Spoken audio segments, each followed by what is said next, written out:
नहीं, मैं इसके लिए हमारे राष्ट्र अध्यक्ष जी को दिल की गहराई से धन्यवाद देता हूँ। बड़ा विश्वास मुझ पर किया है और मैं 100% प्रयास करूँगा कि मैं उनके विश्वास पर खड़ा हूँ। देखिए, ना तो भागलपुर मेरे लिए बाहर का है, ना मेरे लिए खगड़िया बाहर का है।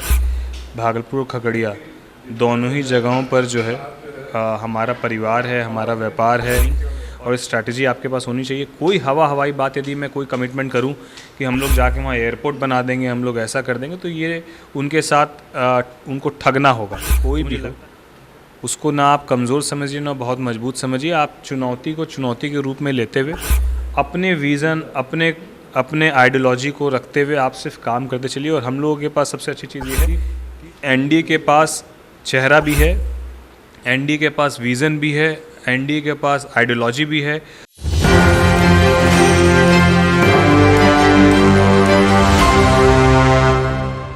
नमस्कार, मेरा नाम सदन, आप देख रहे हैं एक न्यूज़ 24। लोकसभा चुनाव की डुगडुगी बज चुकी है। महागठबंधन और एनडीए की तरफ से प्रत्याशियों की जो उम्मीदवार की लिस्ट है वो घोषणा कर दी गई है। ऐसे में एनडीए का जो प्रत्याशी है खगड़िया से राजेश वर्मा को उम्मीदवार बनाया गया, एक युवा चेहरा। आपको तो पहले बहुत बहुत बधाई कि एनडीए की प्रत्याशी आप बने हैं।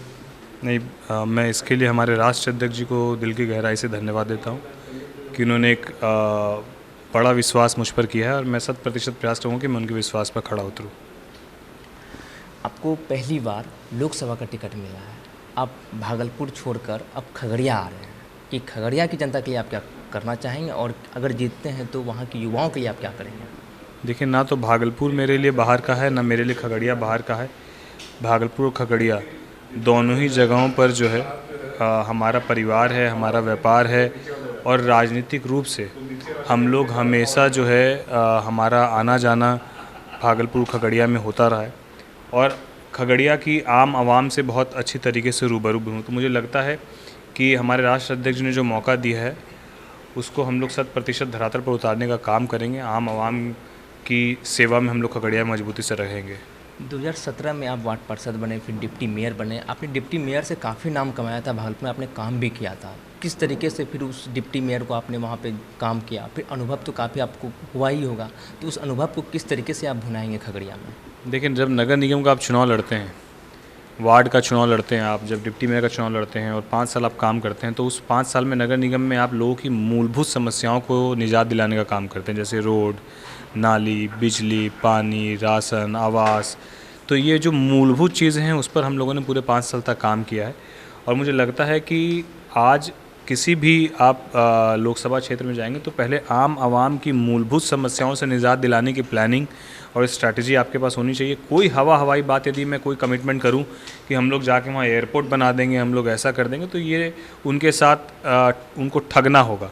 तो मुझे लगता है कि पहले लोगों को मूलभूत समस्याओं से निजात दिलाने की आवश्यकता है और उसके बाद जो हमारे पार्टी के संस्थापक रहे स्वर्गीय रामविलास पासवान जी, जिन्होंने वहाँ के युवाओं के रोज़गार के लिए एक फूड पार्क का इनॉग्रेशन किया था, उद्घाटन किया था बहुत पहले, वो जो अधूरा रह गया उसको हम लोग पूरा करने का काम करेंगे। मेडिकल कॉलेज को पूरा करने का काम करेंगे, जो अधूरा है उस संकल्प को पूरा करने का काम करेंगे, क्योंकि वह क्षेत्र केवल लोकसभा क्षेत्र मात्र हमारे लिए नहीं है, वो हमारे संस्थापक का गृह जिला रहा है।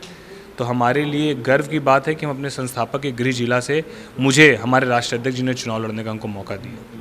आप युवा हैं, आपके राष्ट्रीय अध्यक्ष भी युवा हैं, लेकिन विपक्ष में तेजस्वी प्रसाद यादव वो भी युवा हैं और विधानसभा के विरोधी दल के नेता हैं, तो उनके काफ़ी विधायक हैं, बड़े पार्टी भी हैं, तो कहीं आप लोगों को उनसे चुनौती तो नहीं?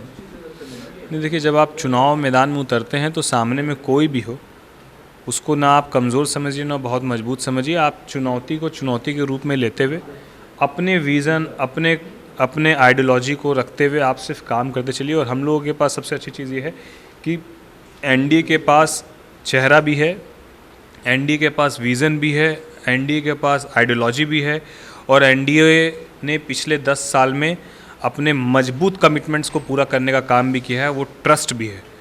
दूसरी तरफ यदि आप देखिए तो ना चेहरा है, ना आइडियोलॉजी है, ना कोई कमिटमेंट है और ना ही एक मत है। तो ऐसे परिस्थिति में लोगों के समक्ष एकदम स्पष्ट है कि लोगों को जाना किधर है। लोग अब जात पात के बंधन में बंधने वाले नहीं हैं। लोगों को देश दिख रहा है, देश में आने वाली टॉप 3 अर्थव्यवस्था की जो गारंटी है मोदी जी की, वो दिख रही है। महागठबंधन में बाहुबलियों को टिकट दिया जा रहा है, लेकिन आप एक युवा चेहरा है, युवाओं के ऊपर भरोसा किया जा रहा है। संभवी चौधरी को भी समस्तीपुर से टिकट और राजेश वर्मा को भी खगड़िया से टिकट। हमारे नेता ने एक एग्जाम्पल सेट करने का काम किया है पूरे देश भर में कि गैर राजनीतिक परिवार से भी यदि आप आते हैं और यदि आप कुछ अपने शहर के लिए, अपने प्रदेश के लिए करने की इच्छा रखते हैं, तो वहाँ हमारी पार्टी एक ऐसी पार्टी है जो जाति विशेष से ऊपर उठकर आपको मौका देती है। और वो मौका मुझे हमारे राष्ट्रीय अध्यक्ष जी ने देने का काम किया। मेरे परिवार से कोई कभी किसी पार्टी का सदस्य भी नहीं रहा मेरे पहले। राजेश वर्मा जी, ये ऐसा नहीं लगता है कि चिराग पासवान, जिसकी पूर्व में उनकी पार्टी टूटी, चिराग पासवान एक अकेले बचे हुए थे सांसद, उनकी पार्टी टूटी, सब बिखर के चले गए और वो लोग एक चाचा के साथ उनके चले गए, चाचा भी उनके साथ नहीं आए। तो ऐसे में ये नहीं लगता है कि चिराग पासवान एक नया टीम तैयार कर रहा है, जैसे संभवी चौधरी एक नया नाम, राजेश वर्मा एक नया नाम? नहीं, राजेश वर्मा को तो उन्होंने 6 साल से राजेश वर्मा उनके साथ है। और राजेश वर्मा को उन्होंने कई फेज़ में उन्होंने अपने स्तर से देखा है और जाना है। मुझे पार्टी ने पहले भी कई बड़ी जिम्मेदारी दी, विश्वास किया, तो मुझे लगता है कि नया चेहरा मैं बिल्कुल नहीं हूँ। मैं पार्टी के साथ मजबूती से कल भी था, आज भी हूँ और कल भी रहूँगा। महागठबंधन में कहा जा रहा है कि इस बार बिहार में 40 की जो सीटें हैं वो वहाँ पे खाता नहीं खुलेगा, ये भी एक कहा जा रहा है महागठबंधन की तरफ से। लेकिन एनडीए कह रही है कि अब की बार 400 पार, मोदी सरकार तीसरी बार, और बिहार में 40 पार। बिल्कुल सही है। मैं तो आपको कह रहा हूँ कि उसके पीछे का हमारे पास सटीक रीज़न है कि हम लोग क्यों 400 पार और क्यों बिहार में 40 पार। आप ये बताइए हमको कि आपके पास इंडिया गठबंधन के पास अगर लोग वोट देते हैं उसको, तो चेहरा कौन है प्रधानमंत्री का? क्या इंडिया गठबंधन के जो लोग महाराष्ट्र में मीटिंग किए थे हाथ पकड़ के एक साथ, क्या वो सब लोग एक साथ आज चुनाव लड़ रहे हैं? बंगाल में क्या ममता बनर्जी जी इंडिया गठबंधन के साथ चुनाव लड़ रही है? वो अलग चुनाव लड़ रही है, उन्होंने अपने अलग प्रत्याशियों का नाम घोषित कर दिया। क्या पंजाब में एक साथ चुनाव लड़ रहे हैं? उन्होंने अलग अपना जो है कैंडिडेट का नाम घोषणा कर दी। तो आप किस इंडिया गठबंधन की बात करें? वो गठबंधन थोड़ी है। वहाँ जितने गठबंधन हैं वो सब प्रधानमंत्री के उम्मीदवार हैं और हमारे यहाँ पर सारी चीज़ें स्पष्ट हैं। तो ऐसी स्पष्टता पे अब आज का वक्त स्पष्टता की ओर जाता है। आज का वक्त आपके किसी भी ख्याली पुलाव वाले विज़न को देखकर नहीं जाएगा। जो धरातल पर दिख रहा है, जो चीज़ें स्पष्ट है, लोग उसी के साथ पूरे मत के साथ हैं। क्या महागठबंधन और एनडीए में कड़ी टक्कर हो पाएगी बिहार में? देखिए, चुनौती को कभी भी छोटा नहीं समझना चाहिए, लेकिन मुझे बहुत असंभव हो ऐसी कोई दूरदर्शी मुझे नहीं लग रहा कि ऐसा कुछ होगा। क्योंकि चुनाव में हम लोगों के पास, पहले भी कहा हूँ फिर कह रहा हूँ, कि हमारे पास तमाम ऐसी चीज़ें हैं और ऐसी आइडियोलॉजी है, ऐसी सोच है कि जिसको ये पूरा देश स्वीकार कर चुका है और आगे भी स्वीकार कर रहा है। चलिए राजेश वर्मा, आपको बहुत बहुत बधाई। आप संसद बन के आए, उम्मीद है कि बनकर आएंगे और युवाओं की जो उम्मीद है वो साकार करेंगे। बहुत बहुत बधाई आपको। आप सुन रहे थे राजेश वर्मा को, जो कि खगड़िया से उम्मीदवार बनाए गए हैं और लोकसभा की चुनाव ये लड़ेंगे और लोजपा रामविलास से। मैं रालिसगढ़ में इतना ही। आगे की अपडेट के लिए आप बने रहिए न्यूज़ 24 पर मेरे सोई की पिंडों के साथ। मैं सदन पटना।